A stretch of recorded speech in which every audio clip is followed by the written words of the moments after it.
এই শোনো না গো, আমাদের পুতুল ডায়েরি চ্যানেলটি সাবস্ক্রাইব করে পাশে থাকা বেল আইকনটি বাজিয়ে দিও প্লিজ। আর গল্পটি ভালো লাগলে অবশ্যই লাইক কমেন্ট করে শেয়ার করে দিও। ধন্যবাদ। আপনারা হয়তো প্রথম বিয়ে বাড়িতে এসেছেন, কোনটা শেষরামি আর কোনটা অধিকার বুঝতে পারছেন না। আপনাদের কি মনে হয় আমার ভাইকে আরো বিয়ে দিয়ে এনেছি যে প্রথম হবে না? প্যাচাল না করে আমাদের পাওনা দিয়ে ভেতরে যান, না হলে বাড়িতে ভাই নিয়ে চলে যায়। আমাদের মেয়ের জন্য ছেলের অভাব হবে না। দেখতে শুনতে কোনো দিক দিয়ে কম নেই আমাদের মেয়ে। আমাদের ছেলেও দেখতে নায়কের থেকে কম নয়। চল ভাই, আমরা এর থেকেও কিউট মেয়ে এনে দেখিয়ে দিব। ছেলেরা ফিরে যেতে চাইলে ছোঁয়া মেঘলার দিকে তাকায়। মেঘলা হেসে বলল, এখনই ফিরবে। সাথে সাথে শান্ত এসে আবার চেয়ারে বসে বলে উঠল। সব মেয়েদের মুখে হাসি ফুটে উঠল, ছেলেদের মুখে ফাটা বেলুনের মতো হয়ে গেল। শান্ত ভাই ফিসফিস করে বলে উঠল, আমরা কি সত্যি চলে যেতাম নাকি বউ পাগলা গাধা? ছোঁয়া একটা কাগজ এগিয়ে দিল। ছেলের ভাই বলে উঠল, ঠিক আছে, আমরা সবটাই দিতে রাজি।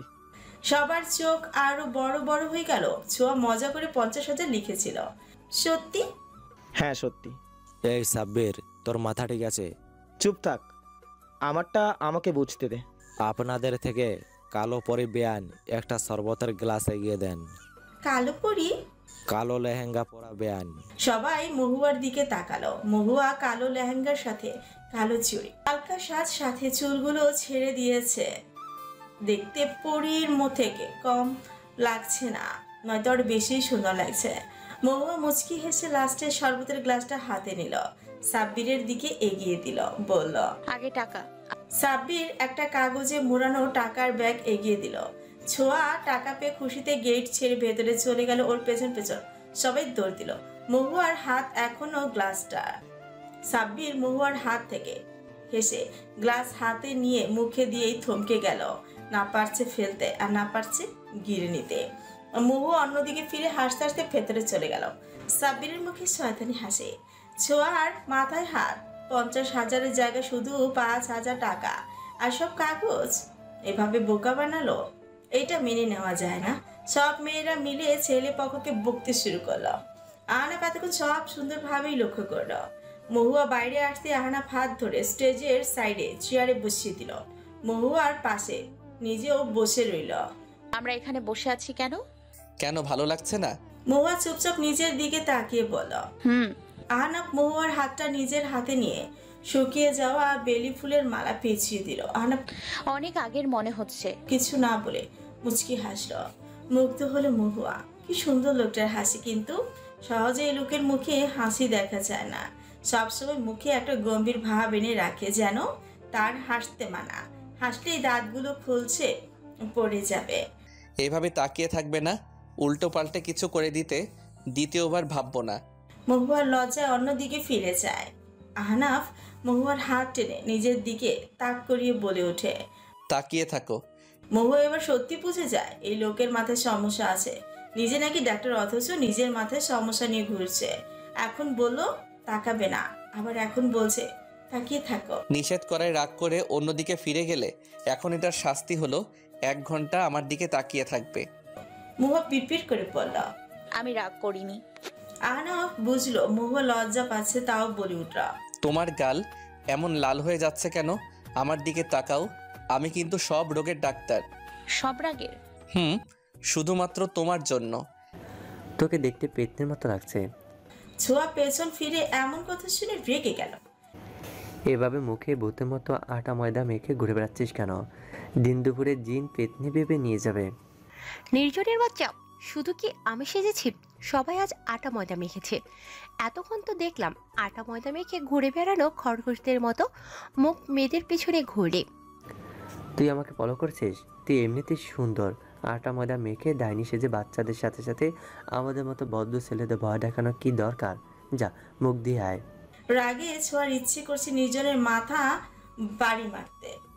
পেতনি, ভূত, ডাইনি আর কিছু বাকি থাকলে তাও বলে ফেল। নির্জন ছোঁয়ার দিকে এগিয়ে আসলো। ছোঁয়া নিজের অজান্তেই 2 পা পিছিয়ে গেল।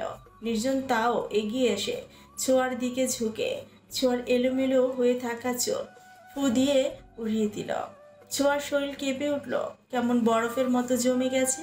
নির্জন কানের কাছে মুখ নিয়ে ফিসফিস করে বলে উঠল। বউ বউ লাগছে।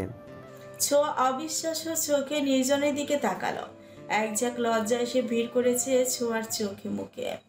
সাজ্জাদ মুক্ত চোখে তাকিয়ে আছে মেঘলার দিকে। গোলাপি লেহেঙ্গায় সুন্দর লাগছে মেঘলাকে। মেঘলা টানা টানা চোখগুলোতে আবারও প্রেমে পড়ল সাজ্জাদ। কি নামে ডেকে বলবো আমাকে মন্দ করেছে আপনার ওই দুটি চোখে। আমি যে মাতাল হাওয়ারির মতো হয়ে যেতে যেতে পায়ে পায়ে গিয়েছি জড়িয়ে। কি করি ভেবেছে মরি, বলবে কি লোকে। কি নামে ডেকে বলবো আপনাকে মন্দ করেছে আমাকে ওই দুটি চোখে। সাজ্জাদ মেঘলার পাশে দাঁড়িয়ে বলে উঠল। গোলাপি লেহেঙ্গায় আপনাকে সদ্য ফোটা গোলাপের মতো স্নিগ্ধ মায়াবতী লাগছে। মেঘলা হেসে বলল। ধন্যবাদ। সাজ্জাদ আশেপাশে তাকিয়ে দেখলো সামিয়াকে কাউকে খুঁজছে। সাজ্জাদ উল্টো দিকে ফিরে গেল। মেঘলা হেসে বলে উঠল।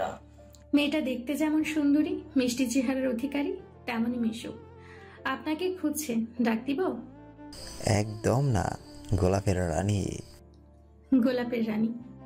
সাজ্জাদ মেঘলার দিকে তাকিয়ে বলে উঠল। আজ আপনাকে গোলাপের রানী লাগছে। যদিও হয় সে পৃথিবীর সবচেয়ে সুন্দর নারী, তবুও সে তুচ্ছ। ভালোবাসি আমি যাকে দিয়েছি গোলাপ গুচ্ছ। যত্ন করে রাখবে সেটা দেবে না সে ফেলে, থাকবে সেটা যত্ন করে তার মনের এই ডালে। যদি সেটা ছুটে ফেলো হব উদাসীন, হারিয়ে যাব আমি তখন স্বপ্ন মূল্যহীন। আপনি চেষ্টা করলে কবি হতে পারবেন। আপনিও কাউকে ভালোবাসেন? সাজ্জাদ হেসে বলল। এইগুলো তো পছন্দের কবিদের থেকে কপি করা। মেঘলা হেসে ফেলল। সাজ্জাদ আবারও বলে উঠল। আমি বলবো সে দেখতে একটি গোলাপ, কিন্তু চাইলেই ধরতে পারি না, কারণ গোলাপেও কাঁটা আছে। তাও আমি ভুল করে একবার সারা জীবনের জন্য ধরতে চাই। সাজ্জাদ দেখি দিন দিন প্রেমের কবি হয়ে যাচ্ছে। সাজ্জাদ মেঘলা পেছন ফিরে তাকালো। শ্রাবণ দুহাত বুকে ভাঁজ করে দাঁড়িয়ে আছে। তেমন কিছু না ভাইয়া। শ্রাবণ সাজ্জাদের দিকে গম্ভীর কণ্ঠে বলে উঠল। অন্যদের কপি না করে নিজে কিছু করার চেষ্টা করেন। সাজ্জাদ মাথা নেড়ে কেটে পড়লো এখান থেকে। শ্রাবণ মেঘলার সামনে গিয়ে বলে উঠল। আমি আপনাকে আমার সাথে সাথে থাকতে বলেছিলাম। আমি ছোট বাচ্চা নই। শ্রাবণ শান্ত দৃষ্টিতে তাকিয়ে পড়ল। সাজ্জাদের থেকে দূরে থাকবে। কেন? আপনি কি সাজ্জাদের সাথে দেখলে জেলাস হন? তোমরা মেয়েরা সবসময় বেশি বুঝো। আমি নিষেধ করেছি দ্বিতীয়বার যেন ওকে তোমার আশেপাশে না দেখি। বিয়ে খুব সুন্দর করে শেষ হয়ে গেল। বাড়ির সবার মন খারাপ। বাড়ির উঠানে বসে আছে আনোয়ার চৌধুরী আর ওনার বড় ছেলে, সাথে অনেক আত্মীয় স্বজনরা। আনাফ রুমে ফ্রেশ হয়ে মোবাইল কথা বলতে বলতে বের হচ্ছে। শ্রাবণ বসে আছে। ওরা সবাই কাল বাড়ি ফিরবে, আজ সন্ধ্যা হয়ে গেছে। নির্জনের মোবাইলে একটা কল আসলো। নির্জন ফোন কানে নিয়ে কথা বলল। আচমকা নির্জনের হাত থেকে মোবাইল পড়ে গেল। সবাই নির্জনের দিকে তাকাতেই নির্জনের চোখ থেকে এক ফোঁটা জল গড়িয়ে পড়ল। পড়ে যেতে নিলে আহনাফ দ্রুত গিয়ে নির্জনকে ধরল। শ্রাবণ মোবাইল হাতে নিয়ে কানে দিল। নির্জনের কাছে হালিমা বেগম ছুটে আসতে নির্জন বলে উঠল। আব্বু? বলি কেমন বাচ্চাদের মতো কাঁদতে শুরু করলো। কেউ কিছু বুঝতে পারছে না কি হয়েছে। শ্রাবণ মোবাইল কানে চেপে থমকে দাঁড়িয়ে রইল। কি হয়েছে? দাদু, ছোট আব্বু হসপিটাল। শ্রাবণ চেষ্টা করেও বাকিটা কাউকে বলতে পারল না। ওর গলায় কথা আটকে গেছে। কেউ মনে হচ্ছে গলা চেপে ধরে রেখেছে। আব্বু আর নেই। কখনকার মৃত্যু কিভাবে আসে কেউ বলতে পারবে না। মৃত্যু কারো বয়স দেখে না। যার ডাক যখন আসবে তাকে যেতে হবে। গ্রাম থেকে সবাই হসপিটালে গিয়ে দেখে মিরাজ চৌধুরী আর নেই। হসপিটালে নিয়ে আসার আগেই মারা গেছেন। যে কেসের জন্য গ্রামে যেতে পারেননি সেই কেসের তদন্তে করতে গিয়ে মৃত্যু ঘটেছে। হালিমা বেগমের পাগলামি দেখে কেউ নিজের চোখের পানি ধরে রাখতে পারেনি। স্বামী হারিয়ে পাগলের মতো আচরণ করতে শুরু করেছে। নির্জন চলচঞ্চলটা যেন একদম শান্ত হয়ে গেছে। সে যেন বাবা নয়, জীবনের চাবি হারিয়ে ফেলেছে। চাবি ছাড়া যেমন তালা মূল্যহীন, বাবা ছাড়া নির্জনের নিজেকে ঠিক তেমনই মনে হচ্ছে। মানুষ বলে ছেলেরা নাকি কষ্ট পেলেও কাঁদতে জানে না। কই, নির্জন আজ 3 দিন দরজা বন্দি।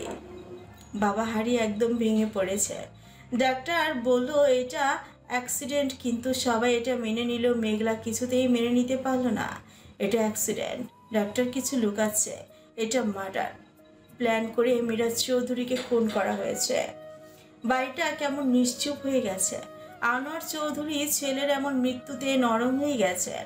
আফরোজা বেগম কিছুই জানেন না, ওনার শুধু শ্বাস চলছে। কখন উনি নিজেই চলে যান সেই চিন্তায় আছে সবাই। সকালে নাস্তা বানিয়ে সবাইকে ডাকলেন আমিনা বেগম। নিরুপমা আস্তে ধীরে নেমে আসলো, মুখটা কেমন চুপসে আছে। কি হয়েছে নিরু, শরীর ভালো না? নিরুপমা হাসার চেষ্টা করে বলল, ভালো ভাবি। আব্বা ভাই? আব্বার জন্য উপরে খাবার দিয়ে আসছে টুম্পার আম্মা। আর আপনার ভাই অফিসে চলে গেছে, অফিসে কাজের সমস্যা চলছে। নিরুপমা খাবারের প্লেটে খাবার নিয়ে হালিমা বেগমের রুমের সামনে গেল। দরজা খুলে ভেতরে ঢুকে দেখলো হালিমা বেগম জায়নামাজে বসে কাঁদছে। নিরুপমার চোখে জলে ভরে উঠল। আজ হালিমার এই চোখের পানির জন্য সে যে নিজেই দায়ী।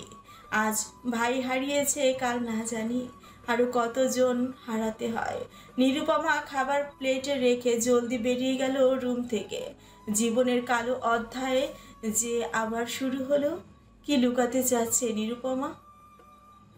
দেখতে দেখতে কেটে গেল 1 মাস। এই 1 মাসে সবাই কিছুটা স্বাভাবিক হয়েছে। স্বাভাবিক হতে পারেনি হালিমা বেগম। স্বামী হারিয়ে কেমন চুপচাপ হয়ে গেছে, পাল্টে গেছে নির্জন। আগের মতো বন্ধুদের সাথে আড্ডা দেওয়া, এখানে সেখানে ঘুরে বেড়ানো, কথায় কথায় ফাজলামো করে সব বন্ধ হয়ে গেছে। বাসায় আসছে, খাচ্ছে আর রুমে যাচ্ছে। কারোর সাথে দ্বিতীয় কোনো শব্দ খরচ করছে না। সকাল সকাল চেঁচামেচির শব্দ শুনে ঘুম ভাঙে গেল সবার। সবাই নিচে নেমে আসলো। নির্জনের কোনো খবর নেই, সে ঘুমাচ্ছে। আনাপ, শ্রাবণ, আনোয়ার চৌধুরীর পাশে বসে আছে। আজাদ চৌধুরীর রাগে নির্জনকে ডেকে আনতে বলছেন। নির্জন নিচে এসে দাঁড়ালো। আজাদ চৌধুরী নির্জনের দিকে পেপার এগিয়ে দিয়ে রেগে বলে উঠলেন, এসব কি নির্জন? নির্জন কাগজটা হাতে নিয়ে একটু হাসলো, তারপর সবার দিকে তাকিয়ে বলল, আপনারা এভাবে দাঁড়িয়ে আছেন কেন? এখানে কি সার্কাস দেখানো হচ্ছে? আহনাব ধমক দিয়ে বলে উঠল, নির্জন আব্বু যা বলছে উত্তর দে। ভাই তুমিও এতদিন কাজ করিনি বলে কত কিছু বলতে, এখন কাজ নিয়েছি, এটা তো কারো কোনো সমস্যা হওয়ার কথা নয়। কাজ নিয়েছো ভালো কথা, পুলিশের জব কেন নিতে হবে? তুমি চাইলে এখনই অফিসে জয়েন হতে পারো। আমি এই বিষয়ে আর কিছু বলতে চাচ্ছি না বড় আব্বু। আজাদ চৌধুরী রেগে বলে উঠলেন, যা ইচ্ছে করো, দরকার হলে ঘরে বসে খাও, তাও পুলিশের চাকরি করতে পারবে না। নির্জন মৃদু হাসল। হালিমা বেগম ছেলের দিকে তাকিয়ে আবার রুমে চলে গেলেন। উনি খুব ভালো করেই জানেন ছেলে কেন স্বামীর পুলিশের চাকরি নিয়েছে। নির্জন তদন্ত করে সেই লোক পর্যন্ত পৌঁছাবে যে এত নিষ্ঠুরভাবে ওর আব্বুকে মেরেছে। সে প্রতিশোধ নেবে, একটা একটা করে সবাইকে বের করবে। চঞ্চল হাসি খুশি একটা ছেলে শান্ত মস্তিষ্কে কতটা ভয়ঙ্কর হতে পারে তাকে কল্পনাও করতে পারবে না। শ্রাবণের দিন দিন কাজের চাপ বাড়ছে। অফিসের ঝামেলার সাথে সাথে যুদ্ধ করতে করতে সে ক্লান্ত, তবুও কোনো উন্নতি হচ্ছে না। দিন দিন কোম্পানির অবস্থা খারাপ। খারাপ সময় আসলে সব দিক দিয়ে আসে। বাড়িতে আসলে বাড়িটা কেমন নির্জীব। অফিসে গেলে সব এলোমেলো লাগে। কোথায় আছে সব কিছুর সমাধান? শ্রাবণ কাগজপত্র গুছিয়ে উঠে দাঁড়ালো। মেঘলা তাড়াহুড়ো করে কফি রাখতে গিয়ে পায়ে কিছুটা ফেলে দিল। শ্রাবণ দ্রুত পানি ঢেলে দিল মেঘলার পায়ে। মেঘলা ব্যথা পেলেও হাসি মুখে বলে উঠল, আমার কিছু হয়নি, আপনার জন্য আরেক মগ নিয়ে আসি। আপনার অফিসে দেরি হচ্ছে। আসলে নিচে একটা কাজ করতে গিয়ে আপনার কফির কথা মনে ছিল না। চুপচাপ বসো, দেখি পায়ে দিকে দাও। কিছু হয়নি তো? শ্রাবণ বরফ এনে মেঘলার পায়ে লাগিয়ে ঠান্ডার মলম লাগিয়ে দিল। আপনার চুপ, আমার কফি লাগবে না, একটু রেস্ট নাও। মেঘলা ভদ্র মেয়ের মতো চুপচাপ বসে রইল। শ্রাবণ অফিসের জন্য রেডি হয়ে মেঘলার দিকে তাকালো। মেঘলা হাঁ করে শ্রাবণকেই দেখছিল।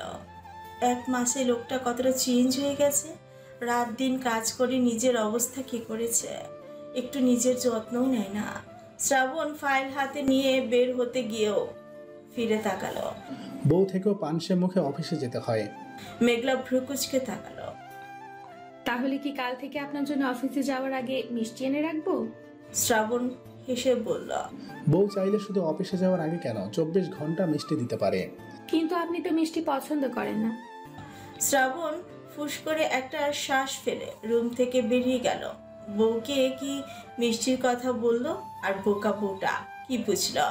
আহনাফ রেগে মহুয়ার দিকে তাকিয়ে আছে। মহুয়া কাচুমাচু করছে। এই 1 মাস খুব সুন্দর করে আহনাফকে ইগনোর করছে। আহনাফের অ্যাসিস্ট্যান্টের কাজ ছেড়ে টিউশনি করাচ্ছে। বাড়ির কারো মন মানসিকতা ঠিক নেই, সেই জন্য চলে যাওয়ার কথাও বলতে পারছে না। এই 1 মাসে আমি কতবার খবর পাঠিয়েছিলাম। একই বাসায়, একই ছাদের নিচে, তাও কেন চিঠি লিখে খবর পাঠাতে হবে? আমার ইচ্ছে। এখন বলো, আমাকে ইগনোর কেন করছো? আমি কাউকে ইগনোর করিনি। তাহলে আমার অ্যাসিস্ট্যান্টের কাজ কেন ছেড়েছো? আমার অ্যাসিস্ট্যান্টের কাজ ভালো লাগে না।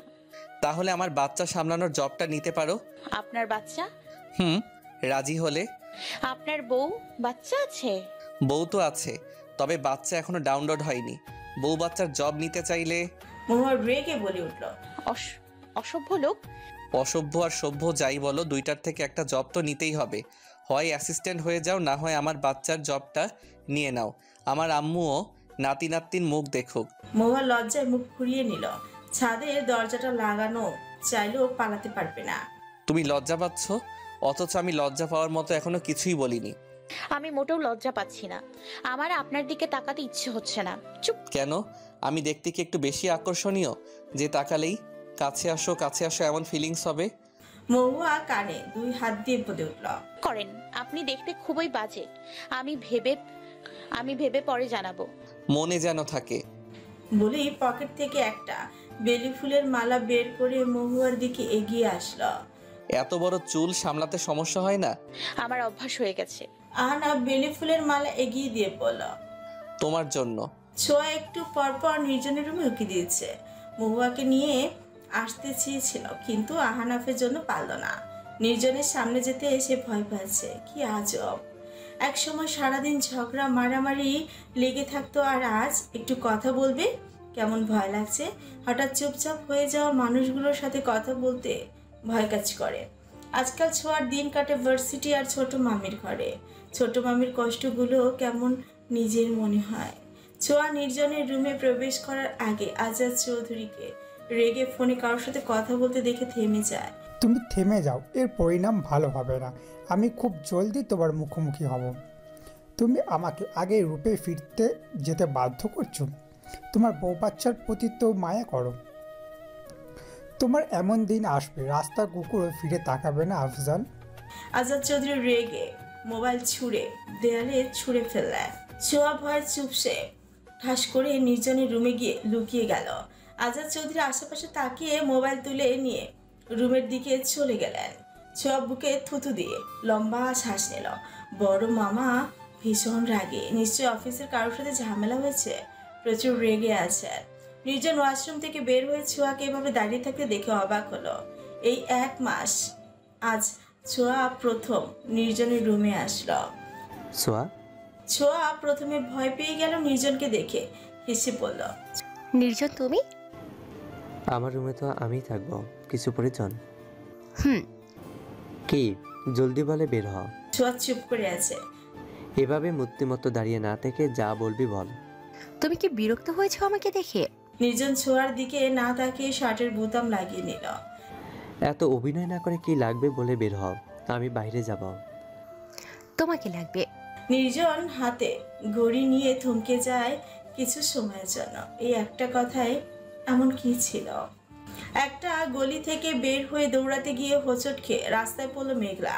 পেছনের দিকে ফিরে দেখে সবগুলো এই দিকেই আসছে।